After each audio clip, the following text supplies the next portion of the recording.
teman-teman, saya Dina Handayani bersama Sarah Febriani dan Faisal Syar akan mewawancara salah satu profesi namanya Mas Siswandi Waluyo.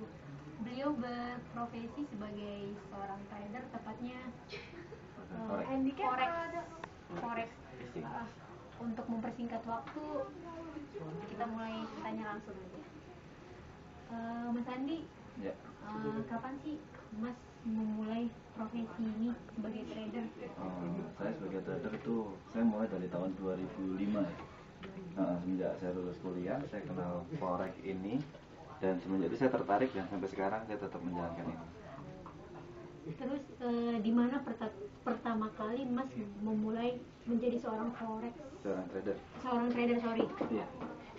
Waktu itu saya kenal sebuah perusahaan futures ya, namanya MaxGain International Futures.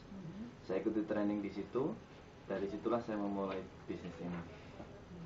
Lalu untuk memulai menjadi seorang pemula atau trader ini apa saja sih yang Mas sudah lakuin? Yang pertama jelas harus ada trainingnya ya, harus ada training sampai saya betul-betul paham. Kemudian saya membeli buku-buku mengenai forex, yaitu technical analysis dan yang lain-lain, itu banyak di Gramedia, banyak sekarang ya, gampang dipelajari. Juga belajar secara online. Iya.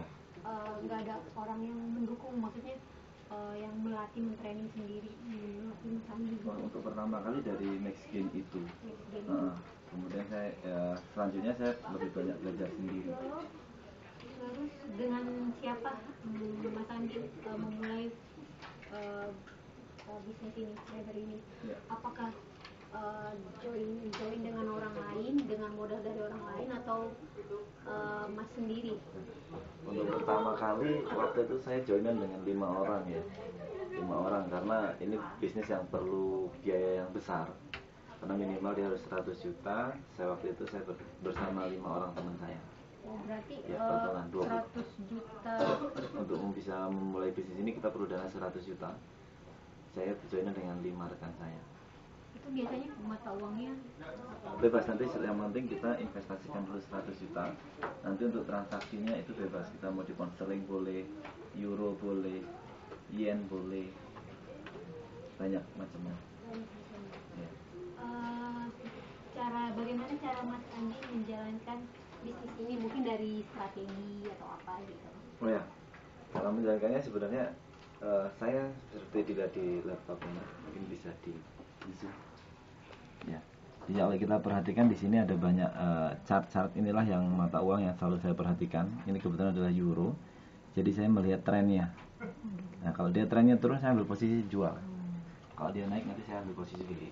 Nah, kalau kita ulas di sini sebenarnya banyak sih. Kalau saya mau cerita banyak sekali. Ini adalah indikator-indikator yang menunjukkan harga mau beli, harga mau naik atau harga mau turun. Indikatornya itu apa aja? Ini kita ada moving average, yaitu kita melihat pergerakan rata-ratanya ya, apakah dia rata-rata naik atau rata-rata turun. Kita juga mengenal namanya Bollinger Band. Kemudian ini adalah stochastic oscillator, yang dua ini stochastic oscillator, dimana dia ada angka 80 sampai 100 dan 0 sampai 20. Kalau 80 sampai 100 artinya indikator ini menunjukkan kita untuk ambil posisi jual. Pengaruhnya itu biasanya apa aja sih? Kayak moving itu? Ini sebenarnya di forex sendiri sebenarnya ada dua indikator, yaitu adalah technical analysis dengan fundamental analysis. Kalau yang saya tunjukkan di chart ini adalah dia technical analysis. Maksudnya itu apa? Kalau technical analysis ya, dia berdasarkan garis-garis ini, berdasarkan indikator secara tekniknya, perhitungannya. Pergerakan, maksudnya pergerakan tiap hari atau ini setiap menit pun dia selalu bergerak. Bergerak. Iya. Dan kalau fundamental analisis itu berdasarkan itu tingkat ekonomi suatu negara, terus cuaca suatu negara ada apa, keamanan suatu negara. Bukan kebijakan atau keputusan yang diambil itu termasuk, secara mendadak gitu. Itu termasuk fundamental. Ya, itu fundamental. Itu sangat mempengaruhi.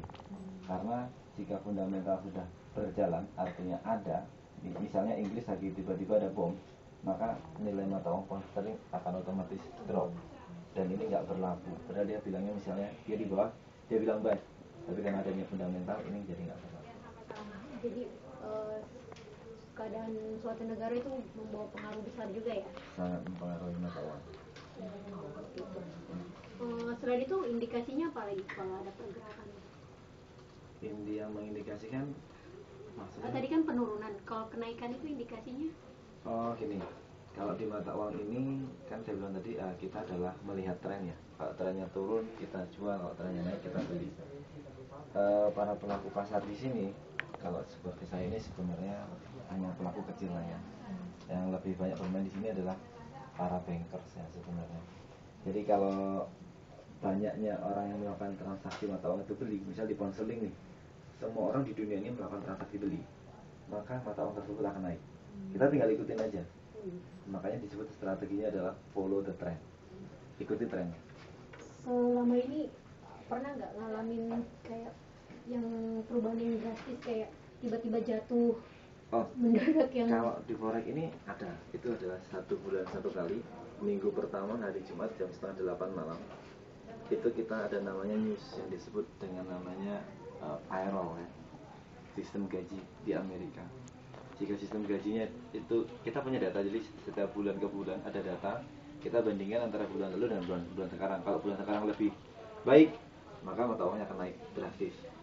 Nah, drastis dalam kita sebut drastis itu dalam waktu 1 menit dia bisa bergerak 100 poin angkanya. Atau kalau datanya jelek dia 100 poin ke bawah. pernah ngalamin kayak gitu? Setiap bulan. Setiap bulan pasti Minggu ada. pertama hari Jumat. Selalu hari Jumat? Iya. Memang setiap hari Jumat atau? Enggak, minggu pertama hari Jumat setiap bulan. Oh seperti itu. Iya. Kalau yang kenaikan signifikan itu pernah ngalamin juga nggak? Pernah ya, baru beberapa yang lalu emas ya. Emas, harga emas itu naik. Ini sudah terlalu banyak orang yang melakukan transaksi beli emas kan. Orang bilang emas adalah investasi yang aman, makanya banyak orang beli emas. Ketika semua orang beli emas, harga emas naik, begitu sampai level tertinggi, orang pasti sudah beli, pasti langsung jual dong. Ketika semua orang jual, harga langsung jatuh harga emas. Sekarang baru ribuan lagi. Terus satu lagi mungkin agak privacy. Kalau untuk komisi seorang trader dari penanam modal itu sendiri berapa sih kira-kira? Kalau yang menginvestasikan ke kita, mereka tidak bayar kita ya. Gitu. Iya, mereka tidak bayar kita. Jadi misalnya ada orang yang menanamkan uangnya, dia tinggal taruh aja 100 juta di kita. Dia nggak perlu mikir harus bayar kita berapa. Jadi, karena kita dapatkan transaksi dari perusahaan. Komisinya. Jasa Mas sendiri gimana? Pembayarannya 1 bulan 1 kali. Oh, jadi bukan dipengaruhi dari keuntungan dia? Bukan. Itu kita berdasarkan. Lalu untuk komisi Mas sendiri gimana? Kita komisi dari perusahaan. Jadi perusahaan gini, setiap transaksi perusahaan ngecas ke nasabah itu $50. Ya, itu buat saya biasanya saya dapat $30. $30 itu dalam 1 hari, 1 bulan atau? Satu lot. Satu lot Ya. itu artinya berapa ini? Satu transaksi. Satu transaksi. Iya, satu transaksi saya dapat ya $30. Itu bisa dikatakan bisa aja sehari. Maksudnya dalam sehari bisa berapa kali transaksi? Berarti bisa lebih kan? Betul. Makanya tadi bilang bulanan saya tinggal menghitung berapa lot bulan ini. Kalau misalnya itu 100 lot ya, berarti 100 lot dikali $30. Kalau mata uangnya itu kayak pound sterling atau Itu pembayaran jasa atau? Tidak terpengaruh. Tetap dolar. Tetap dolar. Saya tetap dapat transaksinya $30. Apapun bentuk mata uangnya tetap dolar. Iya, tetap dolar. Selama ini kendala-kendala yang Mas hadapi selama menjadi seorang trader apa? Kendalanya ya salah prediksi ya, kendala ya. Ya kita prediksinya naik, ternyata harga turun. Nah, itu yang bikin kita sedikit pusing ya. Iya. Menghadapi ini penanam modalnya mungkin agak pusing atau? Bukan, kalau biasanya kalau investor yang baik ya, dia percaya 100% kepada kita untuk menjalankan bisnisnya ini. Karena kalau pengalaman yang sudah ketika si investor ini ikut campur, biasanya jadi kacau transaksinya. Gitu. Kira-kira sudah berapa banyak investor yang Mas pegang? Saya pegang dana kelola sekarang 2 miliar. Itu satu orang atau? Enggak, banyak dari sekitar 10-an orang. Perorangan? Perorangan. Kebanyakan perorangan? Perorangan.